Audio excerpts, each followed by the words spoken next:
بسم اللہ الرحمن الرحیم۔ السلام علیکم دوستو اللہ تعالیٰ نے رزق کے 16 دروازے مقرر کیے ہیں اور اس کی چابیاں بھی بنائی ہیں۔ جس نے یہ چابیاں حاصل کر لیں وہ کبھی بھی تنگ دست نہیں رہے گا۔ پہلا دروازہ نماز ہے۔ جو لوگ نماز نہیں پڑھتے ان کے رزق سے برکت اٹھا دی جاتی ہے، وہ پیسہ ہونے کے باوجود بھی پریشان رہا کرتے ہیں۔ دوسرا دروازہ استغفار ہے۔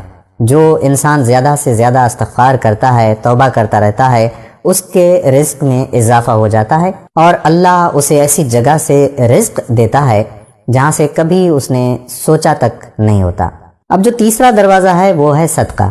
اللہ تعالیٰ نے فرمایا ہے کہ تم اللہ کی راہ میں جو خرچ کرو گے اللہ اس کا بدلہ دے کر ہی رہے گا۔ انسان جتنا دوسروں پر خرچ کرے گا اللہ اسے 10 گنا بڑھا کر دے گا۔ چوتھا دروازہ تقوی اختیار کرنا ہے۔ جو لوگ گناہوں سے دور رہتے ہیں اللہ اس کے لیے آسمان سے رزق کے دروازے کھول دیتا ہے۔ پانچواں دروازہ کثرت نفلی عبادت ہے۔ جو لوگ زیادہ سے زیادہ نفلی عبادت کرتے ہیں اللہ ان پر تنگ دستی کے دروازے بند کر دیتا ہے۔ اللہ تعالیٰ کہتا ہے کہ اگر تو عبادت میں کثرت نہیں کرے گا تو میں تجھے دنیا کے کاموں میں الجھا دوں گا۔ لوگ سنتوں اور فرض پر ہی توجہ دیتے ہیں اور نفل چھوڑ دیتے ہیں جس سے رزق میں تنگی ہو جاتی ہے۔ چھٹا جو دروازہ ہے وہ ہے حج اور عمرے کی کثرت کرنا۔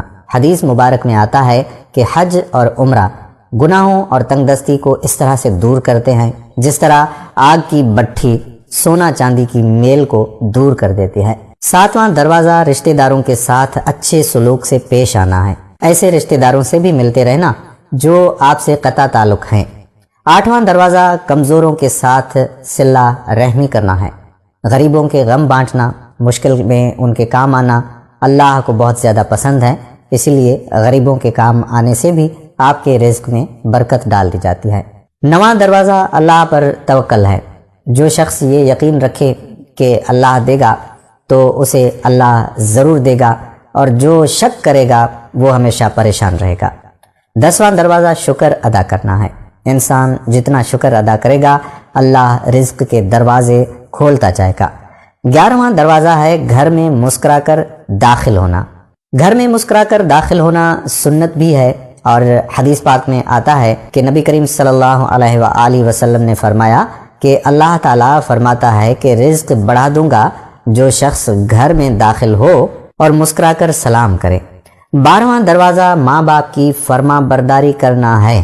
ایسے شخص پر کبھی رزق تنگ نہیں ہوتا جو اپنے ماں باپ کی فرما برداری کرتا رہتا ہے۔ 13واں دروازہ ہر وقت باوضو رہنا ہے۔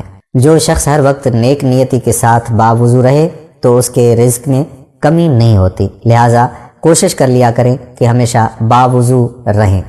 14واں دروازہ چاشت کی نماز پڑھنا ہے جس سے رزق میں برکت بڑھتی ہے۔ حدیث میں ہے کہ چاشت کی نماز رزق کو کھینچتی ہے اور تنگ دستی کو دور بھگا دیتی ہے۔ 15واں دروازہ ہے روزانہ سورت واقعہ پڑھنا، اس سے بھی رزق بڑھتا رہتا ہے۔ اور 16واں دروازہ ہے اللہ سے دعا مانگنا۔ جو شخص جتنا صدقے دل سے اللہ سے مانگتا ہے اللہ اس کو بہت دیتا ہے۔ ہم آپ کے لیے دعا کرتے ہیں کہ اللہ پاک آپ تمام بھائیوں اور میری بہنوں کے رزق حلال میں برکت نصیب فرمائے۔ میرے حق میں بھی، میرے رزق حلال کے لیے بھی دعا ضرور کیجیے گا۔ جزاک اللہ خیرہ۔